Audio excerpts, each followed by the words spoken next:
നമസ്കാരം. വീണിടം വിദ്യാക്കുന്നവൾ നിങ്ങളുടെ സ്വന്തം വിദ്യ. വൈറൽ വിദ്യയുടെ എല്ലാ പ്രേക്ഷകർക്കും ഒരു അടിപൊളി അവധിക്കാല വിഷു ആശംസകൾ.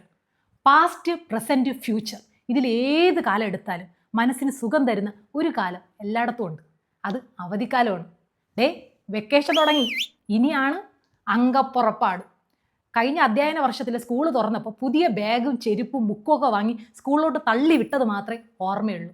അതായത് പുതിയത് വാങ്ങിക്കാനുള്ള സമയമായി. അതൊക്കെ നമ്മൾ ഇനി ഹരിഹർനഗർ സിനിമയിൽ മറ്റേ ജോൺ ഹോനായി കൊണ്ടു നടക്കണ പോലത്തെ ഒരു പെട്ടിയും കൊണ്ട് ഒരു 5-6 കൊല്ലം അവസാനം ആക്രിക്കാരൻ നാണുമാമ ആ പെട്ടിയിൽ കണ്ണു വെച്ചപ്പോഴാണ് പിന്നെ മറ്റേ ശബരിമലയെ പോണ പോലത്തെ ഒരു ബംഗറ സഞ്ചി തൂക്കിക്കൊണ്ട് ഏതാണ്ട് ഒരു 10ാം ക്ലാസ്സൊക്കെ ആയപ്പോഴാണ് ഒരു പുതിയ ബാഗ് കിട്ടിയ ഓർമ്മ. പറയണമെന്ന് വിചാരിച്ചല്ല, ചിലതൊക്കെ വരുമ്പോൾ ഇങ്ങനെ മനസ്സിൽ നിന്ന് തികട്ടി വരും. പറഞ്ഞു വന്നത് അവധിക്കാലം. ചുമ്മാ കിടക്കണ പട്ടിയുടെ വായിൽ കോലിട്ട് കുത്തി അതിനെ കൊണ്ട് കടിയും വാങ്ങി പൊക്കിളിന് ചുറ്റും അത്തയിട്ട് കളിക്കാൻ റെഡിയായിട്ടിരിക്കുകയാണ് ഇപ്പോഴത്തെ കൂട്ടർ. അതൊക്കെ നമ്മൾ 90s കിഡ്സ്. അവധിക്കാലം ഒന്ന് തുടങ്ങി കിട്ടിക്കഴിഞ്ഞാൽ ഈ ആട് ജീവിതത്തിൽ നജീബിനെ സ്വന്തമായിട്ട് കിട്ടിയ അർബാബിൻ്റെ ഒരു സന്തോഷമായിരുന്നു നമ്മളെ വീട്ടുകാർ. ഇനി ചെയ്യിപ്പിക്കാൻ ജയിലിലെ പണി മാത്രമേ ഉള്ളൂ. അതിനാണെങ്കിൽ ഇപ്പം ശമ്പളവും കൂട്ടിയിട്ടുണ്ട്. ഈ കോവിലിൽ പോയ ഗണപതിക്ക് തേങ്ങ ഉടക്കണ കല്ല് ഏതെന്ന് അറിഞ്ഞൂടാത്ത എന്നെ കൊണ്ട് ആ ഓമന മുമ്പ് റേഷനരിയുടെ കല്ല് മൊത്തം പറക്കിപ്പിക്കും. അവസാനം പറക്കി തീരുമ്പം ചോറ് വയ്ക്കാൻ അരിയില്ലെങ്കിലും വീട് വയ്ക്കാൻ ഒരു വെല്ലമുണ്ട്. പിന്നെ അങ്ങോട്ട് കളികളുടെ ഒരു ബഹളവും. കഞ്ഞിയും കറി കളി, ഒളിച്ചുകളി, ഓടിത്തൊട്ട് കളി, പാണ്ടിക്കളി, കൊത്തങ്കല്ല്, ചട്ടിപ്പന്ത്, ഗോലികളി, കബഡി കളി, ഈർക്കിലി കളി, കുട്ടിയും കോലും കളി, കൊല മുന്തിരിങ്ങ, എന്തോരം കളികളായിരുന്നല്ലേ. മുറ്റത്തിറങ്ങി ഇന്നൊന്ന് നീട്ടി ഓരിയിട്ട അങ്ങ് കാവടിക്കടവിൻ്റെ അക്കരയെന്ന് വരെ കൂട്ടുകാർ വരും. ഏത് കുറുക്കനാണ് ഓരിയിട്ടതെന്ന് കണ്ടുപിടിക്കാനുള്ള കഴിവ് അപാരം. ചട്ടിപ്പന്ത് കളിക്കുമ്പോൾ എല്ലാ എറിയും ഏറ്റുവാങ്ങി മുതുക് ഇഡലിത്തട്ട് പോലെ വീങ്ങി നടന്ന രാജു അണ്ണൻ ഇപ്പം സിയാച്ചിൻ ബോർഡറിൽ നിന്ന് ബോംബെറിഞ്ഞ് കളിച്ചുകൊണ്ടിരിക്കുകയാണ്. ഒരു ബോംബെങ്കിൽ അതിർത്തിയിൽ അപ്പുറത്തോട്ട് പോയാൽ മതിയായിരുന്നു. ഒളിച്ചു കളിച്ചപ്പോൾ ഒളിച്ചിരിക്കാൻ പോയ ഉണ്ണിയെ സുകുമാമൻ കൊല പഴിപ്പിക്കാൻ വെച്ച പത്തായത്തിൽ നിന്നാണ് പൊക്കിയത്. വിത്ത് ഒരു മൊട്ടൻ പാളയം കുടം കാളമുണ്ടൻ. ഒന്ന് ഒളിച്ചു കളിച്ചതിന് ഉണ്ണിയുടെ കുടുംബത്തിന് ചിലവായത് 250 രൂപ. പാണ്ടി കളിച്ചപ്പം ആ പാണ്ടി ഒന്ന് എടുത്തിട്ട് വാടാന്ന് പറഞ്ഞതിന് സെൽവമാമൻ്റെ മോൻ്റെന്ന് തമിഴ്നാട്ടിലെ തലമുടി.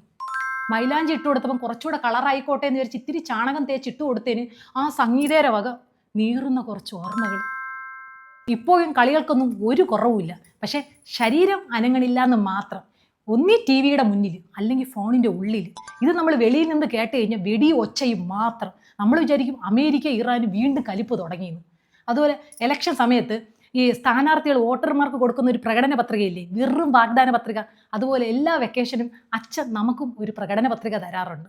മ്യൂസിയം, സൂ, വേളി, ശംഖുമുഖം. പക്ഷെ ഒരിക്കലും നടക്കൂലെന്ന് മാത്രം. അവസാനം സഖി കെട്ട് സൂന്ന് ഒരു ഹനുമാൻ കുരങ്ങ് മതിൽ ചാടി വീട്ടിൽ വന്ന് നമ്മളെ കണ്ടിട്ട് പോയി. പിന്നെ ക്ഷമയ്ക്ക് ഒരു അതിരില്ലേ. ഇപ്പം എൻ്റെ മക്കൾക്ക് അപ്പം പണ്ടത്തെ വാഗ്ദാനം കൊടുത്ത് ഇറങ്ങിയിട്ടുണ്ട്, വെള്ളക്കടുവയും അനാക്കൊണ്ടയും കാണിച്ചു തരാമെന്ന്. അതിന് എന്നാന്തോ വീട്ടിൽ വന്ന് കോളിംബെല്ലടിക്കാൻ പോണത്. പക്ഷേ ഇപ്പോഴത്തെ പിള്ളേരെ അങ്ങനെ പറ്റിക്കാനൊന്നും പറ്റൂല. അവരെ ലിസ്റ്റ് ഇട്ടുകൊണ്ടിരിക്കുകയാണ്. അല്ലെങ്കിൽ നമ്മൾ 90s കിഡ്സിന് നമ്മൾ ആഗ്രഹമൊന്നും സാധിച്ചെടുക്കാനുള്ള കഴിവില്ലെങ്കിലും സാധിച്ചു കൊടുക്കാനുള്ള കഴിവ് അപാരവും. വെക്കേഷന് ഒഴിച്ചുകൂടാനാവാത്ത ഒന്നാണ് വിഷു. വിഷുവിൻ്റെ ഹീറോ ഞാനോ നിങ്ങളോ കൃഷ്ണനോ ഒന്നുമല്ല. വിഷു വരുന്നുണ്ടെന്ന് അറിയിക്കാൻ വേണ്ടി 2 മാസം മുമ്പേ വിരിഞ്ഞ് പൂത്തുലഞ്ഞ് നിന്ന് കണ്ണിന് കുളിർമയായി മുറ്റത്ത് മഞ്ഞ പരവതാനി വിചാരിച്ച് ഐശ്വര്യത്തിൻ്റെ, സമാധാനത്തിൻ്റെ, സന്തോഷത്തിൻ്റെ നിറം നമ്മളിൽ ഏകി നിന്ന് വിഷുവിന് 2 ദിവസം മുമ്പേ ഫുള്ള് പൊഴിഞ്ഞ് തൂവൽ കൊഴിഞ്ഞ കോഴയെ പോലെ നിന്ന് വിഷുവിൻ്റെ അന്ന് ഒരു മഞ്ഞപ്പൂവിന് വേണ്ടി ഈ നാട് മുഴുക്കെ നമ്മളെ തെണ്ടിച്ച് നടത്തുന്ന ആ സൈക്കോ കളിക്കൊന്നയാണ്. അത് കഴിഞ്ഞാൽ പിന്നെ വിഷുവിൻ്റെ കണി കാണലാണ്. ഈ പണ്ട് സിനിമയിൽ കുട്ടികളെ തട്ടിക്കൊണ്ട് പോകുമ്പോൾ കണ്ണ് പൊത്തിക്കൊണ്ട് പോകില്ലേ, പോണ വകി പിള്ളേർ അറിയാതിരിക്കാൻ വേണ്ടി. അതുപോലെ വെളുപ്പിന് 4 മണിക്ക് മുമ്പേ അമ്മയുടെ വക ഒരു കണ്ണ് പൊത്തലുണ്ട്. നമ്മുടെ വീട്ടിലെ എല്ലാ മേശയിലും കസേരയിലും നമ്മുടെ കാലൊക്കെ ഇടിയിപ്പിച്ച് കരയിപ്പിച്ച് നേരെ കൊണ്ടുപോയി വിളക്കിന് മുമ്പ് അങ്ങ് നിർത്തും. കണ്ണത് തുറന്ന് ആ കൃഷ്ണനെയോ ആ വിളക്കോ ആ കോടിയോ ഫ്രൂട്ട്സോ ഒക്കെ നോക്കിയാൽ നന്നായിരിക്കും. പക്ഷെ അതിൻ്റെ നടുക്ക് വെച്ചിരിക്കണ കണ്ണാടിയിൽ പോയി നേരെ മുഖം നോക്കി കഴിഞ്ഞാലുണ്ടല്ലോ അടുത്ത 10 വർഷം ഡിം. പിന്നെ അച്ഛൻ്റെ വക കൈനീട്ടമാണ്. കൊച്ചിലെ അതൊരു വലിയ ബിസിനസ് നേട്ടമായിരുന്നു. കൂടെ ഉള്ളവരെക്കാളും 50 പൈസ കൂടുതൽ കിട്ടിക്കഴിഞ്ഞാൽ പിന്നെ നമ്മൾ ജയിച്ച്. അതൊരു 100 തവണ എണ്ണി ഒരു 150 കാര്യങ്ങൾ പ്ലാൻ ചെയ്ത് നാടോടിക്കാറ്റ് സിനിമയിൽ പറയണ പോലെ ഒരു 250 പൂന്തോട്ടം പോലെ ചിന്തിച്ച് കാട് കയറി പോകുമ്പം അമ്മ വരും, മക്കളെ പൈസ കയ്യിരുന്ന കളയും, അതിങ്ങ് തരാൻ സൂക്ഷിച്ചോളാന്ന്. വേണ്ടമ്മ നമ്മൾ സൂക്ഷിച്ചോളാന്ന് പറഞ്ഞാൽ പിന്നെ ഒരു കരുതലാണ്. ഈ റിസർവ് ബാങ്കിന് ഇല്ലാത്ത ഒരു കരുതൽ. അതൊക്കെ കൊടുത്തിട്ട് ഒരു 3 ദിവസം കഴിഞ്ഞ് അമ്മ നമ്മുടെ കൈനീട്ടം തരുമോ എന്നങ്ങ് ചോദിച്ചാലുണ്ടല്ലോ, ഈ ആലുവ മണപ്പുറത്ത് പോയി കപ്പലണ്ടി തിന്നുകൊണ്ട് നടന്നു പോയപ്പം കയ്യിൽ നിന്ന് വീണ കപ്പലണ്ടി തപ്പണവരെ പോലെ ചുറ്റും കിടന്നൊരു ചുറ്റിത്തിരിയലാണ്. പിന്നെയും നമ്മളങ്ങ് ചോദിച്ചു കഴിഞ്ഞാൽ പെട്ടപാടെ കണ്ണൊക്കെ നിറച്ചിട്ട് 10 മാസം ചുമന്നതിൻ്റെ കണക്ക് അങ്ങോട്ട് പറയും.